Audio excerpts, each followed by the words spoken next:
मंडळी, आज आपण बघतोय चकली भाजणीची जी भाजणीचं पीठ असतं ते मळून कसं घ्यायचं ते बघणार आहे, जेणेकरून आपल्या चकल्या ज्या ना खमंग खुसखुशीत होतील आणि त्याचबरोबर त्या तेलात विरघळणार नाही आणि कडकही होणार नाही। यासाठी 5 वाट्या भाजणी घेतली आहे। त्यासाठी 1 चमचाभर घेतले मी ओवा, 1 चमचा लाल तिखट, चवीनुसार मीठ, 3 ते 4 चमचे घेतले तीळ आणि हिंग घालायला मात्र विसरायचं नाही। धणे आणि जिरे आपण भाजणीबरोबरच दळून आणले होते, त्यामुळे ते वेगळं घालायची गरज नाही।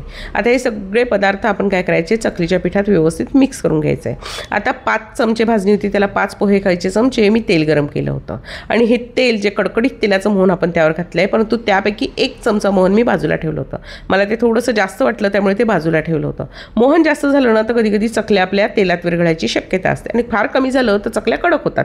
त्यामुळे मी काय केलं, 4 चमचे मोहन घातलेले, 1 चमचा बाजूला ठेवलेले आहे आणि मोहन व्यवस्थित हाताने भाजणीला मळून घेतले। त्यानंतर उकळतं पाणी करून घेतलं होतं। 5 वाट्या आपली भाजणी होती तर 5 वाट्याच पाणी मी गरम केलं होतं। त्यापैकी 4 वाट्या पाणी टाकून घेतलंय त्यामध्ये आणि 1 वाटी पाणी जरा असं बाजूला ठेवलंय, कारण तर जास्त झालं तर आपण पाणी काढू शकत नाही, कमी झालं तर घालू शकतो। त्यामुळे बेताबेताने पाणी घालायचं आहे आणि अशा तऱ्हेने आपली भाजणी फक्त भिजवून घ्यायची आहे, मळायची नाही आहे।